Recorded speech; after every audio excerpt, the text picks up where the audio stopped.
as a good horseman, you're always trying to learn from other people, whether it's other professionals in the sport, whether it's grooms, vets, blacksmiths. You always are looking to get more knowledge and watching other people train and never, the most important thing is never think you know everything, because the horse is going to teach you something new every day, and other people are going to teach you things that might work and are beneficial as well.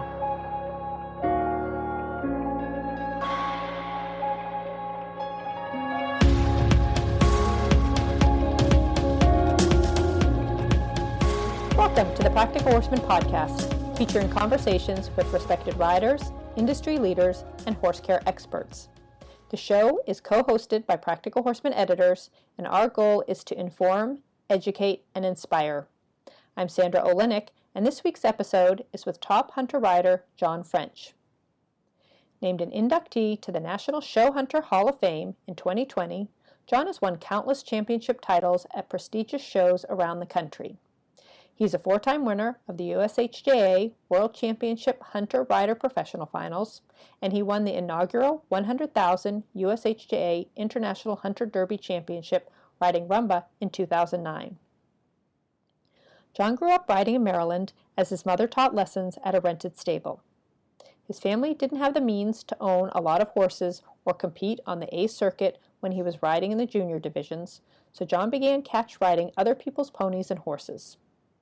After training himself to a win at the Maryland Equitation Finals on a borrowed horse, he began being noticed by other professionals for his hard work ethic. This helped him earn positions for various professionals, including the Lenahans and Hukeroths, and eventually his own business in Pennsylvania when he was 25 years old. But soon after, a trip to California to try horses led to a resident trainer position there in 1987. After riding and competing in the Bay Area for almost 30 years, John bought property in Central California in 2016. Unfortunately, a promising new show series in Paso Robles fell through a year later, which left John traveling far to show his own horses. After he was seriously injured in a riding accident in July of 2018, John relocated to show jumper Lauren Crook's farm in Snohomish, Washington in early 2019. With the idea of building his own business and limiting catch riding.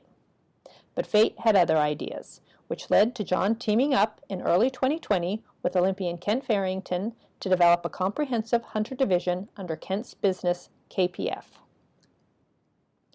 In this podcast episode, John talks about his new business venture with Kent, his overall training philosophy, what he thinks makes a good horseman, how he quickly adapted to different horses as a catch rider, his favorite training exercise, influential horses in his life, how he handles competition nerves, and more.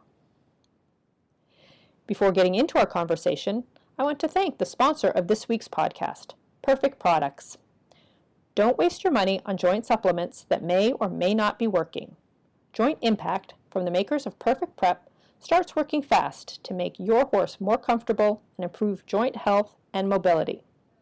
By stacking proven joint support ingredients with soft tissue soothers and a nutraceutical show-safe pain blocker, Joint Impact quickly produces results you can see.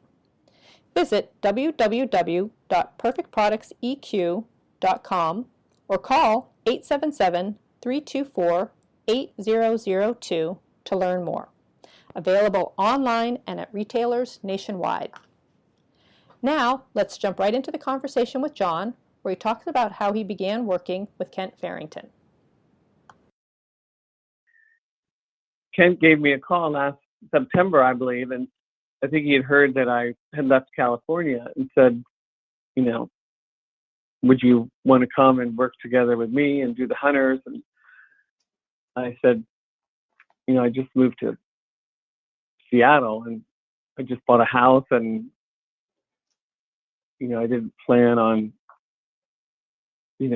making another change, but he said, okay, well, let's meet at Washington International. We met and had breakfast one morning there, And then he said, why don't you come to Florida and you can see the place and discuss it more. And after all of that, I really, decided this is more what I wanted to do was, ride horses that I know and work with somebody as amazing as Kent is, and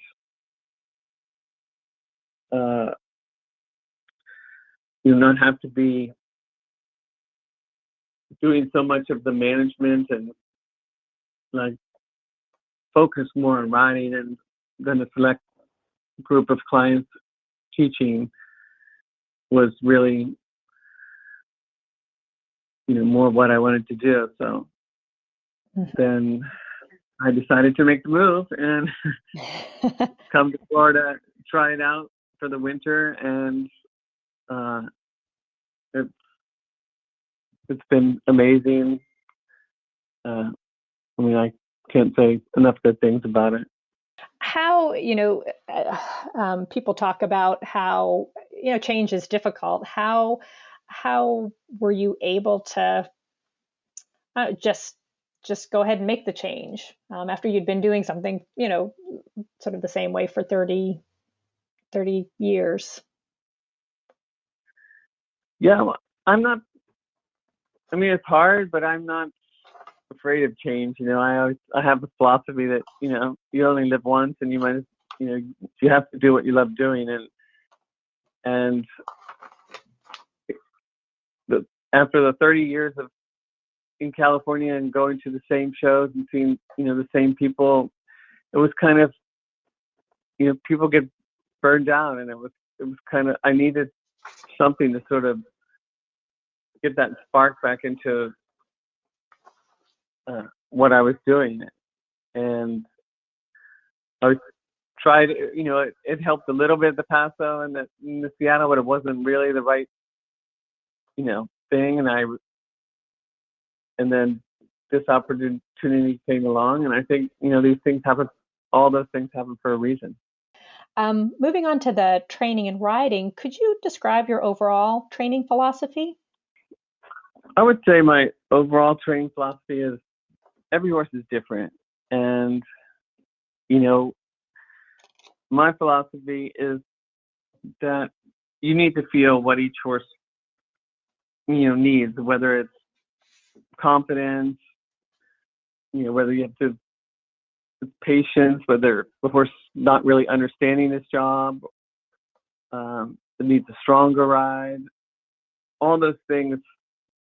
You try to get in the horse's mind and sort of see what it needs, because I feel like as a trainer, your job is to make the horse want to do it for you, and you want to make the horse like his job. And, when the horse understands it and, you give him the right amount of praise and the right amount of strong ride, you can get a horse to do so much more for you when you have that rapport with them. When to, stop if, maybe it's not a good day to push, something on this particular day. But I think you just want to make the horse peak and want to do it for you. And that, to me, is the most important part of training, is trying to get the horse to be happy and love what it's doing. Mm-hmm. And, you talked about, knowing when to stop, in your riding. Any other thoughts on how you can make a horse want to do it for you? Well, there's some days, I'll ride a horse and, I'll go over one jump and the horse, jumps it just how I want it. And, that's it. We don't keep jumping that day. pat the horse and let it know that was it. And I think sometimes people overschool or overshow. You're trying to get the horse to peak at the right time for you. And, if you're overtraining or overshowing, that's not going to happen. You might have answered this a lot, but what do you think makes a good horseman? Well, again, it's a lot of the things that I just said, is that they really understand the horse and know how much to push him and how much to praise him and can get the horse liking his job. As a good horseman, you're always trying to learn from other people, whether it's other professionals in the sport, whether it's grooms, vets, blacksmiths. You always are looking to get more knowledge and watching other people train and never, the most important thing is never think you know everything, because the horse is going to teach you something new every day, and other people are going to teach you things that might work and are beneficial as well. What type of horse do you like to ride? Again, I like horses that enjoy doing what they do, and you can tell that they enjoy their job. And I like a horse with a natural balance, that I can just get in a light seat and ride on not much contact and carry a little pace and leave them alone. Kind of let them show off their own abilities instead of overriding. And when you were catch riding a lot, how were you able to get on the horses and adapt to them so quickly? Well, because I think I do leave the horses alone. So, I don't get on and try to, make a horse go a certain way. At first I sort of leave them alone and try to see which way they go the best. And since I rode so many different ones, sometimes you get on and this horse reminds you of a different horse that you rode. And so then you try to ride that horse that same way. One good thing in catch riding, you don't have a lot of things in your head about, okay, this horse, does this, and you're thinking too much. Instead, you don't really know the horse, so you're more feeling than you are thinking. Are you able to get on the horses that you're now more familiar with? And it's kind of an interesting quality of more feeling than thinking. With the horses you ride now, are you able to still achieve that, just riding more by feel? Yeah, I think I probably think more at home in the training, but then when the competition, I sort of try to recreate the feel that I'm looking for with the horse, but I let everything else go as far as training wise and too much being in my head. And I ride the horse as though it were a made horse or a good horse, instead of, this horse is green and can do this. I just ride it like it's, it's going to be good. Now, when you're training your clients, you were talking about, the importance of having a happy horse. When you're training clients who maybe need to practice, more, how do you achieve that balance? Well, still, we don't do courses, and, we do smaller things. They're just little, exercises where, it gives them confidence, it gives the horse confidence. And, even with my own clients, I'm not going to overtrain them to where the horse, then it's only going to start going downhill. Like I say, you need to know when it's time to quit, and they get something right, and then they can think about that and remember that feeling and how it felt, and instead of, drilling over and over again. Now, do you have a favorite exercise or a type of work that you do with either a lot of horses or when you're working with your clients? Yeah, I mean, I do a lot of trot, walk, canter walk, downward, downward and upward transitions where I try getting the horse to come back and then go forward without either using too much hand or using too much leg. That, that you can get the horse to go forward just by, softening from the walk into the canter instead of, having to kick or use your leg. I mean, use too much seat. That it's very subtle, and I think, I get my horses to just kind of feel me a little more, and it's nothing forced to go forward, it's nothing tense to go backwards, and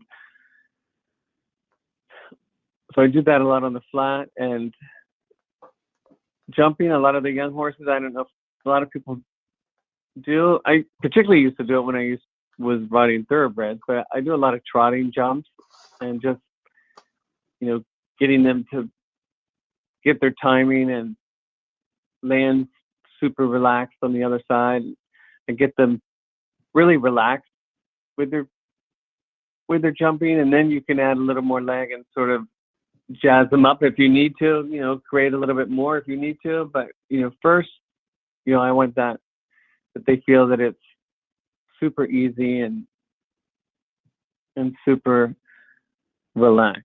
And then, my clients, my biggest thing is with my clients is, in the teaching is just that I want to keep everything as invisible as you can. And whether, we're steadying or we're moving up, that you keep the same angle and you're not leaning back to steady, and you're not driving with your seat to move up, and can do a line at 4 stride and 5 stride or 6 strides, and not see the rider changing his position or changing their angle. I mean, so many people, you hear them say, "Okay, steady, sit up, lean back." Well, no, that's not. It's not how that's not what you should be doing. Or I do a lot of turns to jumps and turns on the backside, and teaching them to land on their leads at an early age. And again, you hear sometimes people training saying, "Okay, this is a tight turn after, so land and get back," and it's no, stay over and be soft. You can get so much more done by being soft than thinking that it's harder than it really is. Moving on to horses, who are some of the important or influential horses in your life? Who have they been? One of the important horses that really gave me my most memorable win was a horse named Ice Palace, that when I was, I believe, like 24, 23 maybe, I was riding this horse for a girl named Maria Laradola, and it was a quarter horse, I believe, that she had bought from someone in California. And we were at the Washington International Horse Show. It was a night class in the Handy. And I had gone back to the hotel, and it was raining, and I got back to the show late, and I missed my slot in the order. And the back gate guy said, "There's only 2 left. So, if you can get on and go, if you can make it, we're not going to wait for you." But so I had to learn this course, and I basically went in the stands and watched what the course was. It was super difficult, and I got to jump one jump, and I went into the ring, and everything just happened. I think I was more thinking about the course and hoping I was going to go off course than I was worrying about finding the distance to any of the jumps, and everything just worked out perfect. And I jumped the last fence, and I went by the in gate. And Rodney Jenkins was leading the class, and he leaned over the gate, and I heard him say SHIT, and I ended up winning the class. Rodney was second, Katie Monahan was third, Charlie Weaver was fourth, and I think Don Stewart was fifth. And I'll just, I'll never forget that class, to be those people behind me. Those are probably some of the greatest horsemen who there have been in the hunters. And then another horse, it was a jumper actually that I did, named Millennium, and I wasn't really doing the jumpers. I saw him in Thermal. He was only a 6-year-old, and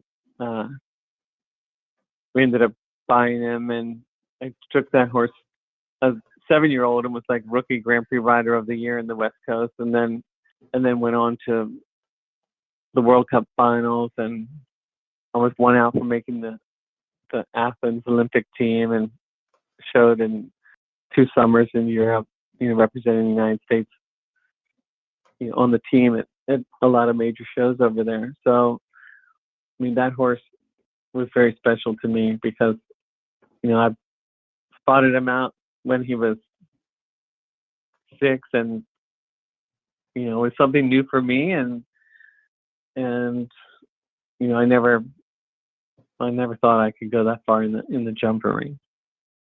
And then the other horse, I would say is Rumba. When we went to Derby finals, I just felt like that's when everything just falls into place, because he was so, I hadn't shown him that much. He'd only done like 9 shows that year. He'd been champion like every show he went to.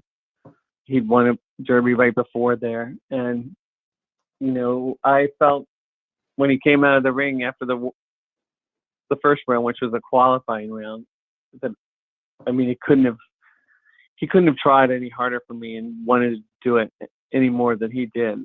And I don't know if anyone's, seen the video, but even in the Derby finals, he went to another level, trying, and he just had this attitude that he loved it and he wanted to do it for me. And after the round was over, and if you see him trotting out of the ring, he was like, "Look at me," I just rocked it. And so that was, I don't know, I didn't get choked up just thinking about it, because he was that weekend, and he really wanted to do it for me and gave him everything. So I'll never forget that. I'll never forget him for doing that for me. And that was the inaugural USHJA right. Hunter Derby Championships final. It was. And we weren't even going to go. I was like, all the way from California, from this one class. What if I go in the first round and I don't even qualify? But then we decided to take them, and it was the weekend to remember.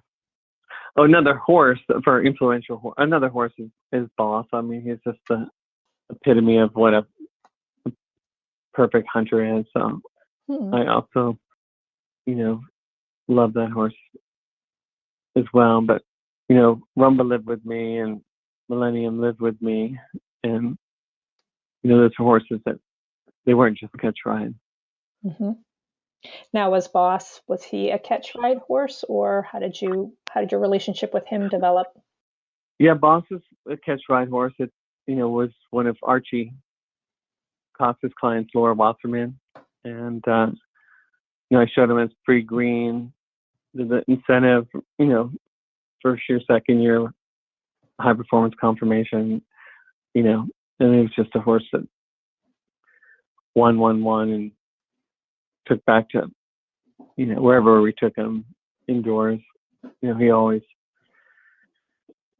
won. So, he was definitely a special horse. But as far as the influential horses, it's not always the winners that are, that have an impact. That sometimes it's the horses that were harder that, influenced your career and you learned a lot from, as well as the winners. That's a good point. So now you've won a lot, but not winning is also part of competing, especially when you're dealing with horses. How do you handle losing? Well, I'm very competitive, so I don't like losing, but I think I've learned that losing is, in a way, it's good, because if you were winning all the time, then, maybe you wouldn't work as hard, for it if it was that easy. It's not that easy. And, recently, a couple of years ago, I was Derby finals, and after the first round, I was sitting first and second. And then in the second round, I had a block off the wall with one horse, and the other horse, I don't know, was having a little problems with his back in the warm-up area, and he wouldn't get anywhere close to the jump. He would try to leave from really far away, and one of the jumps in the ring, he tried to leave from 2 strides away and then realized he couldn't and came down and then jumped it. But, I was so bummed out about, that ending. But then I thought, it happened for a reason, and that's going to make me keep working at this and try even, harder. That sometimes it's good not to win, and it's good to then reflect back and say, hey, what do I need to work on, or where did I go wrong in my training or my mental preparation? And you have to kind of keep yourself in check and checking those things. And so, now I think of losing, though I don't like to do it, but I think use it as a learning experience and something to pump yourself up to get out there and win the next time. And then, do you have a routine before a competition? Things you like, order of how you do things, or something you like to do? Well, for a big competition, I like to have maybe 15 minutes alone by myself, where I can, just get all the thoughts of the day, and particularly when you're training and schooling people, and you have all things that you've been thinking about throughout the day. I like to just let everything, just get in maybe a dark room or a quiet area and just try to let everything go and that's how I get focused. Sometimes, the night before, I'll read a book or some sports psychology, just maybe get a few things for me to think about that, might help me in my mental game. But usually I'm nervous when I'm not on the horse, but once I get on the horse, and then I think of relaxing the horse, and I think it's hard to have a tense and nervous mind and have a relaxed body at the same time. So a lot of it goes away when I'm on the horse, but you always want a little bit of that nervousness, and then you just have to, figure out how much do you bring it down, how much do you calm it down. Now, I've read that you started meditating several years ago. Do you still do that? And if so, can you share why you started and how it maybe has helped your riding and competing? Yeah, I went, again, I was going through a stage of a little bit of burnout, and I thought, again, it was the same places. I just wanted something, different, and wanted to learn more about mental preparation. And so I went on a few meditation retreats and spiritual retreats, and I haven't gone on any retreats for quite some time now, but I still use some of the practices and the things that I've learned when I do start feeling stressed out or getting too nervous. Just breathing exercises and able to let things come to your mind, but then kind of release them and let them go, and just clear your mind so that you're totally in the zone. Because once if you can get into that zone, it's almost like a trance, that nothing else from outside is bothering you, and you're just so in the moment. Mm-hmm. And is that what you meant by, like, you try, like, if you're nervous about a big competition the night before, you might work through some of those, or is that how you get in the zone? Or, like you said, is that more in like the last 15 minutes before maybe a class? Yeah, the meditating, I might try some the night before, but mostly it's like right before the class, or a couple hours before the class. And then there's other things, things I might say to myself, like, you're so lucky to be doing this, and you're so grateful that you can do what you love doing, and smile or think about something funny in my circle, or there's all little things. Sometimes if I'm too nervous about riding this one horse because it's too much pressure, then I think pretend I'm riding another horse. And or there's too much pressure on me, then I pretend I'm trying to ride like somebody else, pretend I'm somebody else. Mm-hmm. I have a lot. There's many different states you might be in, whether it's something you need to psych yourself up, you need to bring yourself down, you need to, be a little happier, so that there's those different comments that you say to yourself, depending on, which one you might need at that moment. That's neat. So it sounds like you don't, if you're in a mood that you don't feel is going to be very effective, you're able to change it, that you actually have control over that, right. Which is, I think, especially amateurs, I think a lot of people sometimes can feel like I'm, freaked out, or I'm so nervous, and they just stay in that state until they go in the ring, and then things fall apart. But it sounds like you're able to talk yourself, I don't want to say out of it, but just kind of change whether your energy level or your mood to suit what you need to do. Yeah, like there's definitely different moods I want to be in for different things too.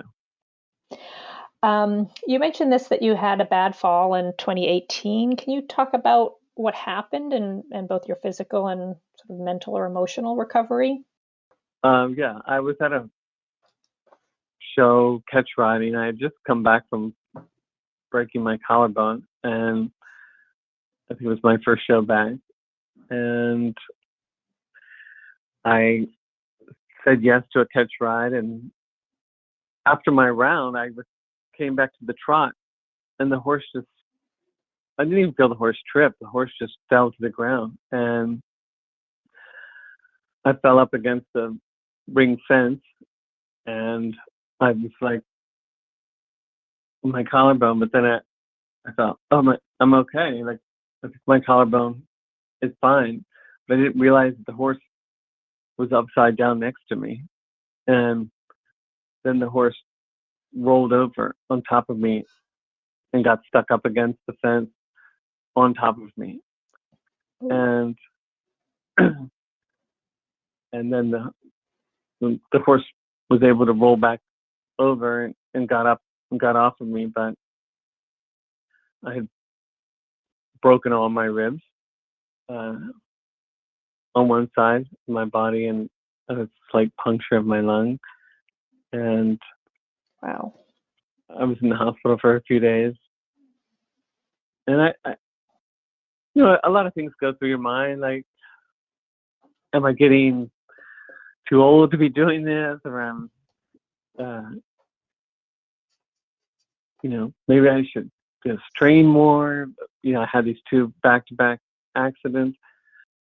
And I think that's what made me realize that, you know, I don't want to be riding horses that I don't know, you know, that well anymore. You know, I did that for so many years, and I think I need to, you know, slow down. And it's one of the reasons, you know, I moved, because I'm so used to doing catch riding in California, and I'm not very good at saying no. So I would just probably keep saying yes. So I was almost like, I think I need to move to Seattle, and then that won't happen anymore. But Mm-hmm. and I don't think, I was a little nervous at first about horses tripping. You know, I have never really. I know some people that really freaks them out. It wasn't something I, you know, freaked me out about before, but now, you know, I really don't want to take the chance on a horse that has a tripping problem, because I'm still going to remember that fall for a while. Mm-hmm. And moving on, we're certainly in strange times now with COVID. How has the pandemic affected how you do things, or is perhaps still affecting you? I mean, in a way, it's been good, because I have this new job, and I can, you know, focus on getting to know these horses and the program here, and building up a business and clientele. So, I mean, luckily that I'm in Florida, because it would not have been very good if I was in Seattle, because the majority of the shows up there people like to go to with Thunderbird, and you can't go to Canada, and a lot of the shows in California were canceled. So it would have been, I mean, hard on me to have tried to start something in Seattle, and then this happened. So, you know, this is, in a way, taking this opportunity with Kent. It's been a blessing in that way, and the fact in Florida that, you know, we don't need to travel, and there's shows all the time, and I can stay home now. You know, we won't go anywhere but Florida until the end of April. So not having to travel every week like I used to on the West Coast, and being able to stay at home, not at hotels, I think I feel lucky. And what other interests do you have besides riding? Well, it's mostly riding, but I love real estate, and, you know, we've, in the past, me and my significant other, we have you know, done well in investing in some the houses that we had, and fixing them up and reselling them in our moves. And I just love real estate and looking at property. And if I wasn't in the horses, I'd probably be into real estate. So I'm constantly, even though we're not looking for anything, I'm constantly looking and at properties and seeing how much I think that if they're good deals, and how much they could be worth, and how you could fix them up. And so, you know, other than the riding, that's the other thing I kind of play around with. And I guess just to wrap up, why do you think you've been so successful? I think, you know, I've always surrounded myself with, people that I thought were good horsemen, and even, most of the catch riding I did, and the horses that I had success on were people that I considered, good professionals. And I think that, success is not on what I've accomplishments as far as winning or what I won. I think to me, success is being able to do what you love doing, and you're successful if you're able to do that. Because so many people, that's hard. And though I've moved around a little bit in the last few years, I think, the fact that I'm not afraid of change, and I'm always trying to, make a better opportunity for myself. And I think, the success comes from that, and not being afraid of change. And like what I'm doing right now, to me, this is the most successful, even though I haven't been showing that much, this is the most successful year I've had, because I really love what I'm doing right now. I love going to the barn every day. I love my job, and to me, that's successful. Well, thank you very much. I really appreciate your chatting with us. Thanks for listening to this week's episode with hunter rider John French. And a big thank you to the sponsor of this week's episode, Perfect Products, the makers of Perfect Prep. Learn more at www.perfectproductseq.com. Join us again for upcoming conversations with eventer Ryan Wood, hunter trainer and rescue founder Ron Danta, show jumper Katie Monahan-Prudent, and eventer Courtney Cooper. You can subscribe to this podcast on Apple Podcasts, SoundCloud, Stitcher, or wherever you get your podcasts. While you're there, please rate and review the show.